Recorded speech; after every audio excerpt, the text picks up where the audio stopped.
Okay, the first thing that I want to do is show you the supplies that I'm going to be using. And I've decided to dig into my hoard of paper here, and I'm going to be using the Baby Girl stack by DCWV. It's pretty wild and bold colors, as you can imagine. Lots of pinks. They're all glossy papers. Really cute for a baby girl album. Ooh, that's pretty, that nice and shiny one there.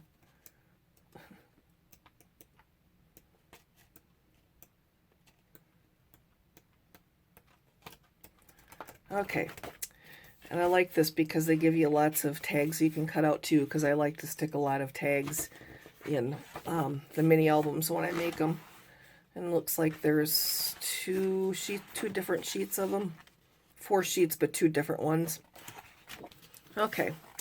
And then I always buy lots of cardstock paper here. I know that in this album I want 6 pages, and they're going to be pocket pages, so I'm going to need at least 12 sheets for the total number of pages. And then I'm also going to do top pull-out big photo mats from each one of the pages, so that's another 6 right there. And then I always buy extra because I like to do a bunch of different photo mats and such. So I bought I think 10 sheets of the really pale pink, and I got these at Joann's. It's the basil cardstock, and it's the textured. I don't know if you can see it on camera or not. Really good, thick, sturdy stuff. And then I think I got 20 sheets of the yellow, same brand with the texturing, also from Joann's. And then I just got a few sheets of some of the really thick cardstock that also just has designs on them. And I may or may not use all of these. I just would rather have too much paper instead of having to take a break in the middle of a project and then go get more.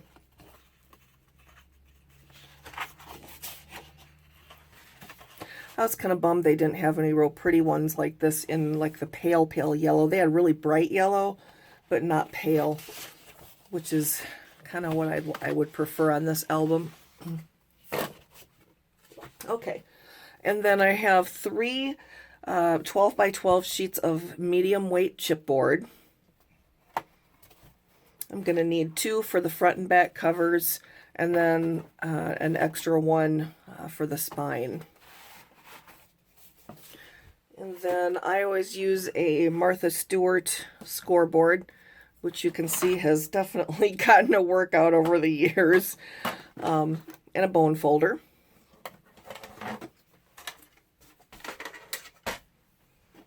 Okay, and then I just went and dug into my stash and pulled out a bunch of stuff that I think I may or may not use for embellishing the album.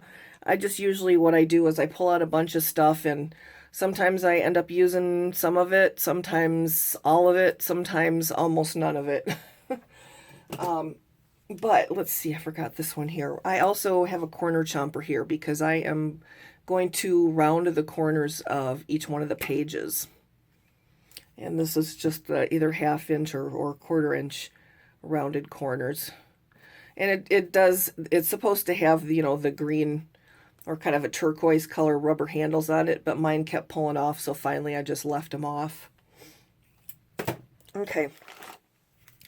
I'm probably going to use this decorative Martha Stewart punch in some of the pockets and stuff that I do. Haven't decided quite yet what. I usually just kind of make these albums on the go. I don't usually ever follow a script or anything, so we'll see. And then a corner punch here, for probably photo mats. And then, let's see, I will probably use some of these magnetic discs too from Basic Gray. And I have not been able to find these for purchase anywhere in any stores around here, so I usually order them from Joann's when they're on sale. And these are the large ones. I also use double-sided tape. I don't really ever use one specific brand. I know a lot of people swear by the score tape. I've had just as good luck with other brands too. So I've never tried these two brands before, so I'm going to give these a shot. This Crafty Power tape you can find in a variety of different stores. This Sticky Thumb two-sided tape I got at Hobby Lobby. Let's see, I will probably also use some wet glue too, because if I do the corner punching, I don't go all the way to the corners with the double-sided tape, because then you get that gummy paper through the designs. So I usually will put glue in the corners instead of the tape. I don't have the tape or the glue up here with me. I think right now I just have the Aliens tacky glue that's in a brown bottle that everybody has seen. And then I pulled out a variety of ribbons, some organza ribbons in some different colors. As you can see, I've got every color of the rainbow here. And then I thought this was cute too, this checked pattern. And then this ribbon here that says "Hello, Little One." I thought that was really sweet. And then also I pulled out these little pink felt flowers, and then also a variety of other flowers that I had in my stash. I don't know which ones I'm going to use yet.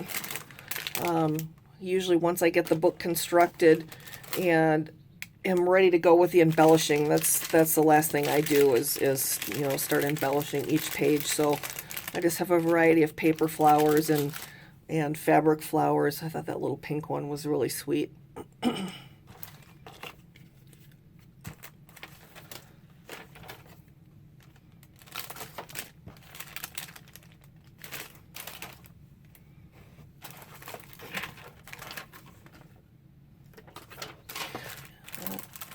Flower here. And then also I dug into my bling, because I do like to put some of the sparkly gemstones on a variety of pages.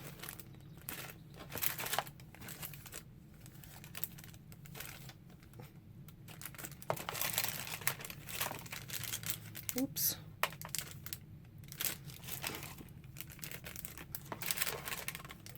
And then these little acrylic flowers. And then these little flower stickers that are sparkly. And that is all that I pulled out for this particular project. I may end up going back down in my stash and getting more, and I may not. So that is all I have to show you for supplies, and let's get going on this album. Alright, so I just finished the album, but I wanted to pop on and do another quick video of some more supplies that I ended up using. One of them is my Cuttlebug, or any embossing device that you have. I ended up using some stickers from these sticker collections from Hobby Lobby. I used some standard eyelets from We Are Memory Keepers. And then I also used a couple of the big eyelets from We Are Memory Keepers. And I also ended up using my envelope punch board. And let's see. Oh, you can use either a Big Bite or a Crocodile. I have both, but I don't have any idea where in the world my Crocodile is, so I ended up just using the Big Bite. And let's see. And I used this tab from this die set from Spellbinders. And then other than that, I just went back down into my stash of stuff and pulled out some more paper flowers and ribbons and stuff. Just a variety, whatever I had that I thought matched really well. And that's it. Alright, so for the binding on these mini albums, I always use Kathy Orta's Hidden Hinge binding system, which I absolutely love. Kathy Orta is the queen of mini albums. If some of you don't know who she is, I highly suggest that you go check out her channel. She does tons of amazing tutorials. and her albums are really sincerely a work of art. Um, and I, back maybe 5 years ago when I first started making these mini albums, I learned so much from her. She was a huge inspiration to me. So I am going to show you how I get my head around the making of the hinges and everything. Math is not my strong suit, so I always usually end up having to draw myself a little picture with lines on it to count out, you know, where the hinges are going to go, and so I can know ahead of time how much paper I'm going to need to make the hinges. Now, I already know that I will need just a full sheet, a full 12 by 12 sheet of cardstock. And I've already, you know, done all the math and everything ahead of time. And why is my camera going in and out of focus?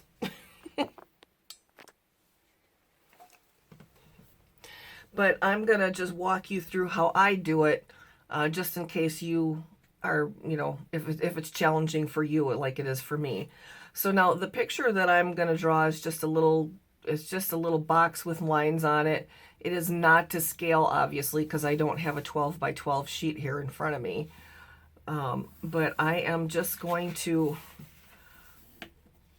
draw a square. We're going to pretend this is a 12 by 12 sheet of paper, okay?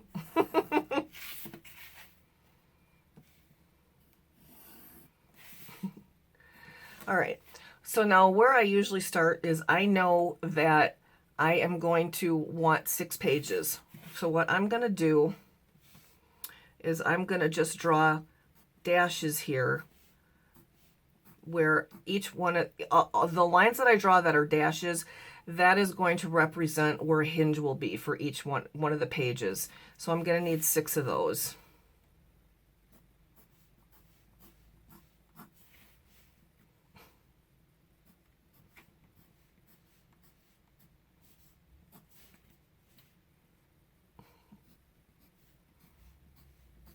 And they're not even going to be evenly spaced, as you can see.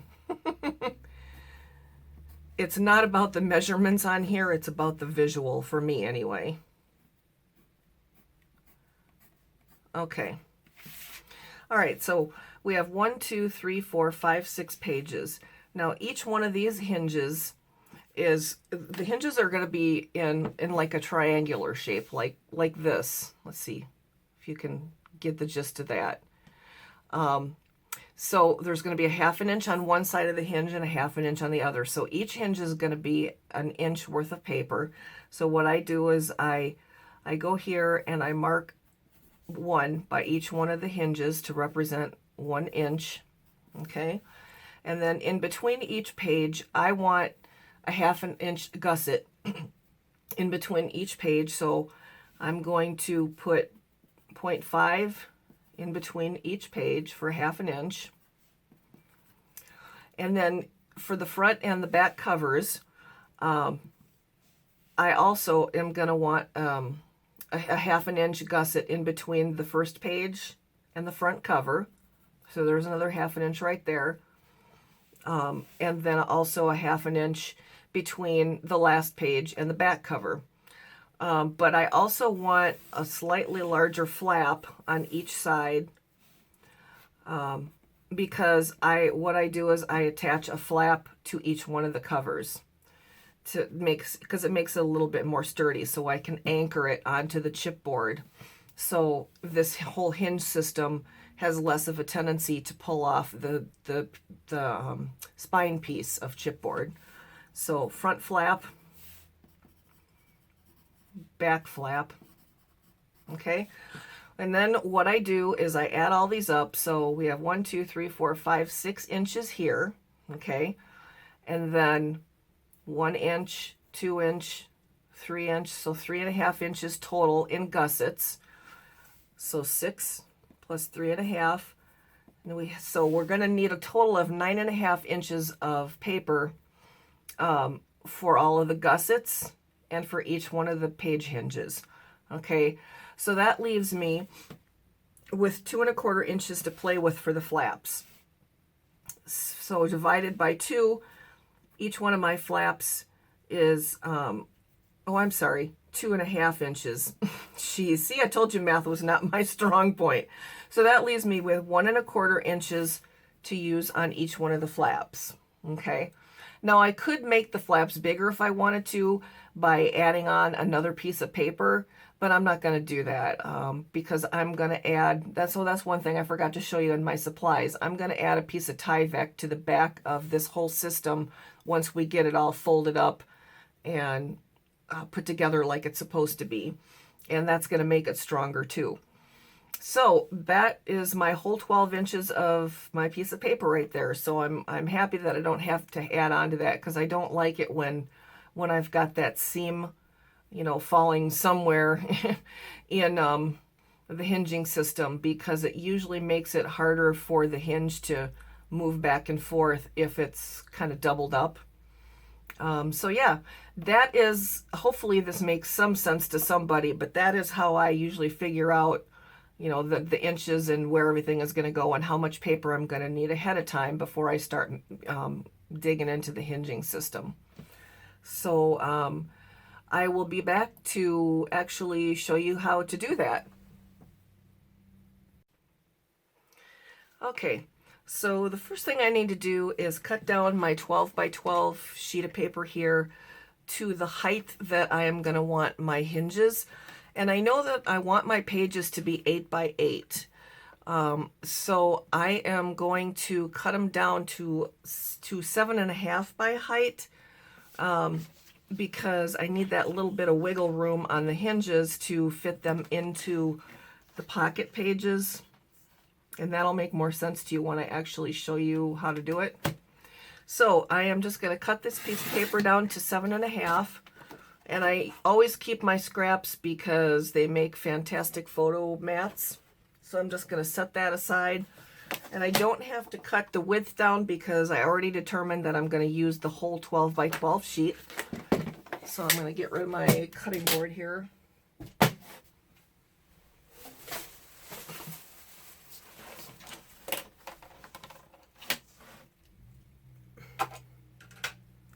All right, so now, like I already determined, I want my first flap to be 1.25 inches.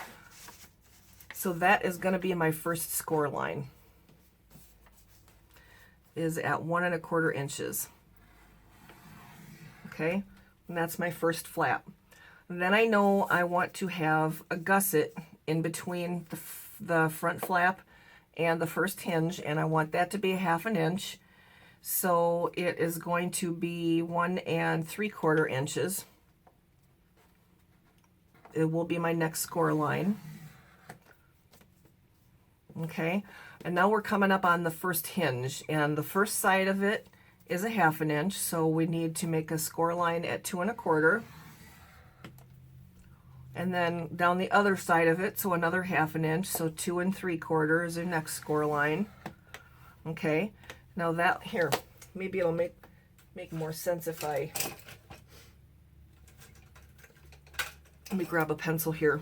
Okay, so your flap, your gusset, first half of your hinge, second half of your hinge. So this line here is your first hinge, okay? The middle of your first hinge. And then you need to make another, 1/2 inch gusset, so it will be, I'm having trouble reading this, 3.25. Okay, and then I'm just going to keep going with 1/2 inch score lines, since those are the measurements that I need all the way across this page until we get to the very end. Okay, all right, so second gusset, and then 3.25 score line will be your second page hinge, 4.25. Okay, so that's your second hinge. Oops, wait a second. Yeah, jeez. Okay, and then 4.75. That's your next gusset. 5.25, 5.75. Okay, That's your 3rd page hinge.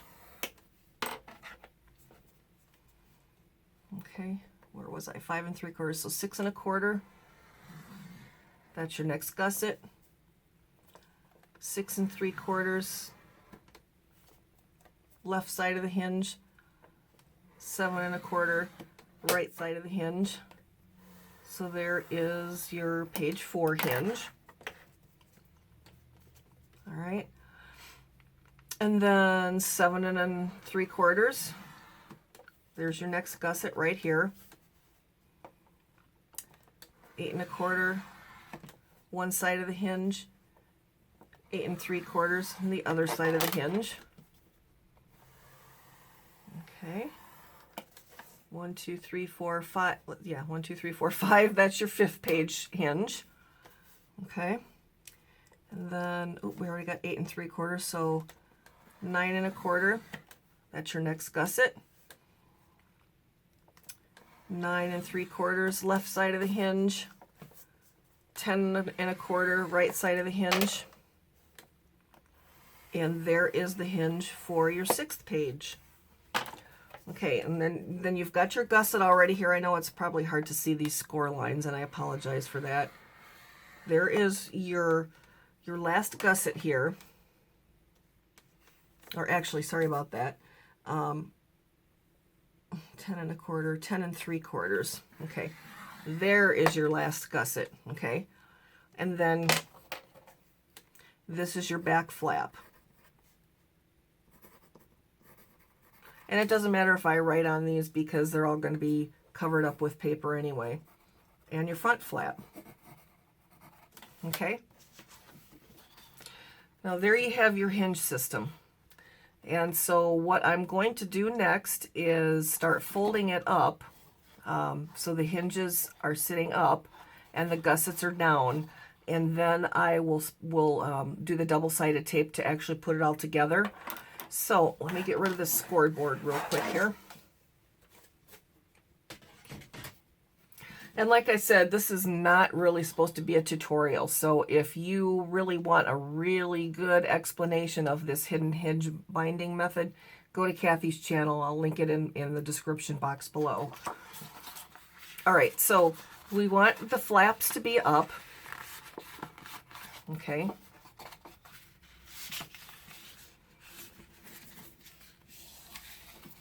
And this is pretty thick cardstock, so I am going to use my bone folder here. Okay.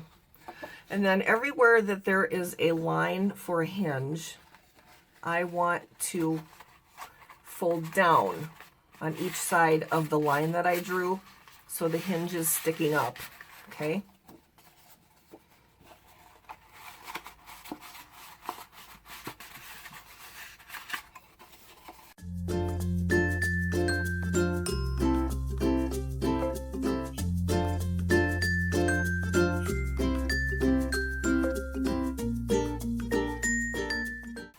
All right, I am going to burnish that just so it lays a little bit nicer. Each one of the folds that I just made, I'm going to reinforce with my bone folder here.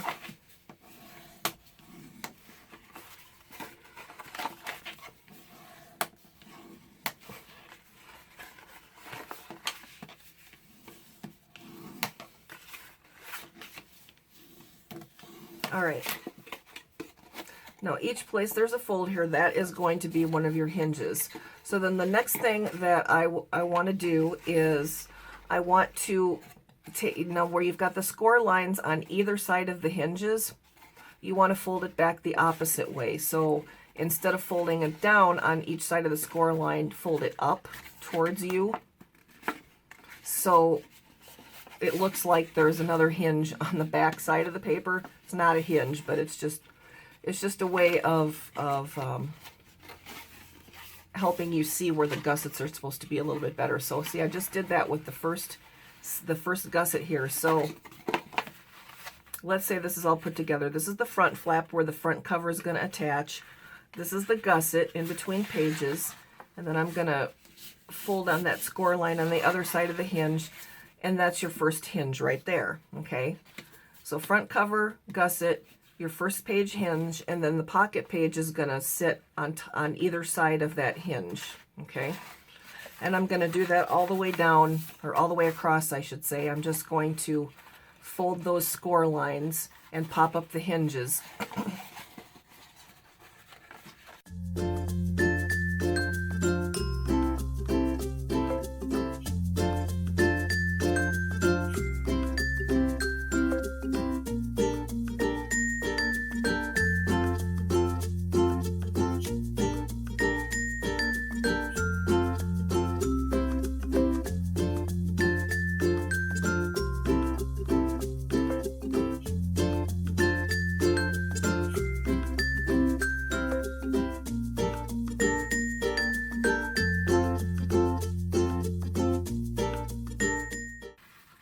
So basically what I'm doing here is just grabbing each one of the hinges and I'm folding it back and I'm folding it forward in order to actually fold the score lines on each one of the hinges, okay?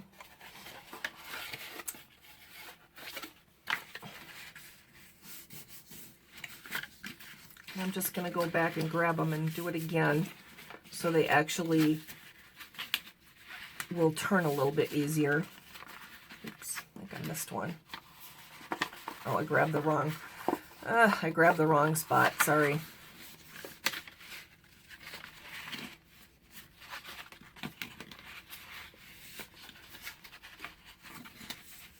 All right.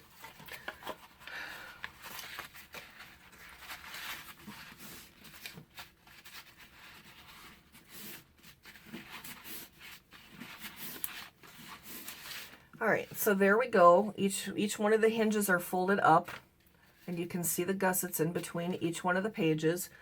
Now what I need to do is take my double-sided tape, and I need to tape in the middle of each one of these hinges. Because as you can see, there's a little V there where each side of the hinge comes together, and you'll want to tape those together.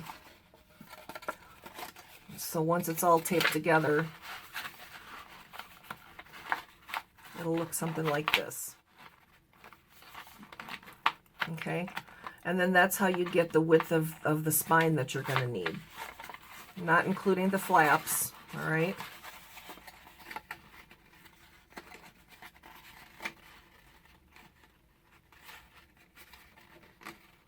Okay, that's what you're looking at. All right, so when I come back, I will show you how to tape these all up.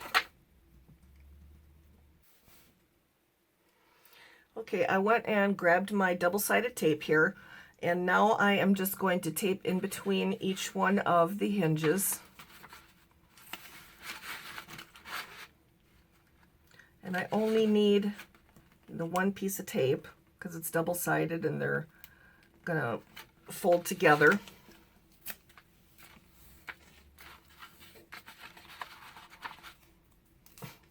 Oops.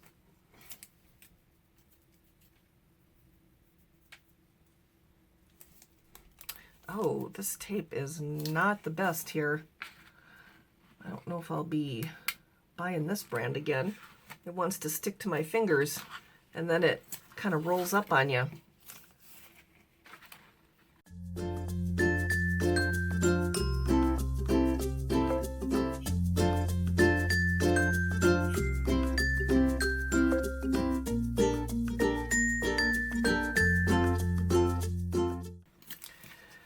So there we have your tape on each one of your 6 hinges.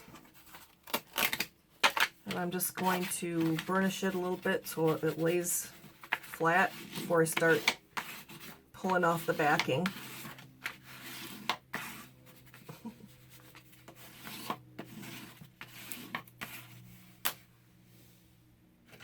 Okay.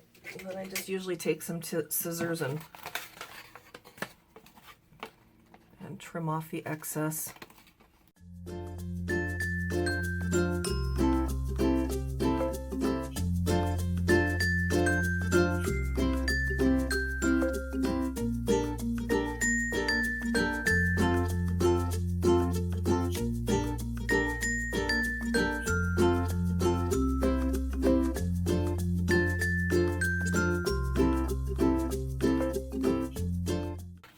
And then I am just going to pull the backing off and stick my first hinge together. Okay, and then I'm just going to do that all the way down the line here.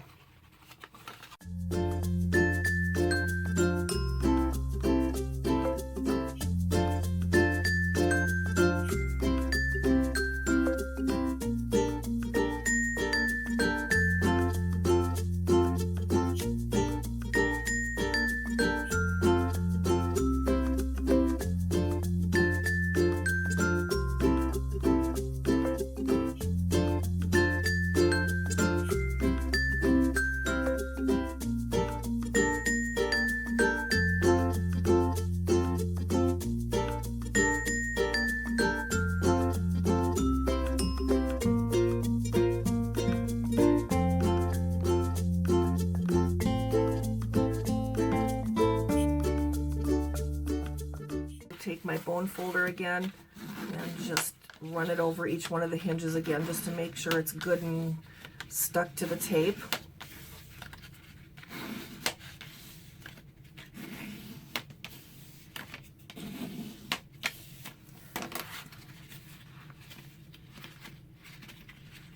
All right, and there you have your hinge system. Okay. What I usually do, and this is just a personal preference, is I usually go in with my scissors and I just cut at a diagonal, just taper these hinges just a little bit, just to make them slide into the pocket pages just a little bit easier, so you don't have to so it's not such a tight squeeze.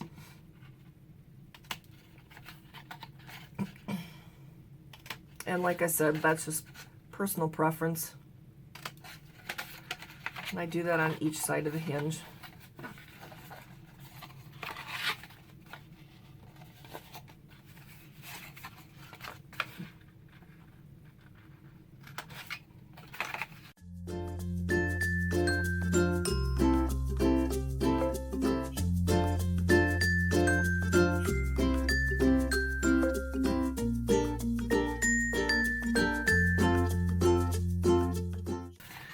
And then once I have my hinging piece all put together, then that's usually how I tell how big of a spine that I'm going to need.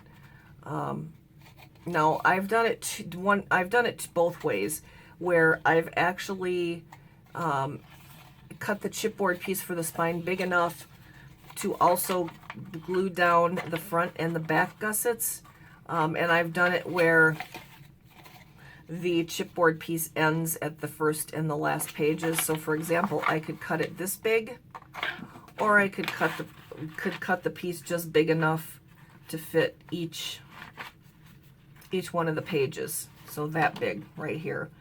It just depends on how thick of a spine you want. It doesn't really matter to me. I think probably because this is going to be a heavier book, like each one of the pages is probably going to be heavier, I think I'm going to go ahead and cut the spine piece for the entire width, including the first and the last gusset.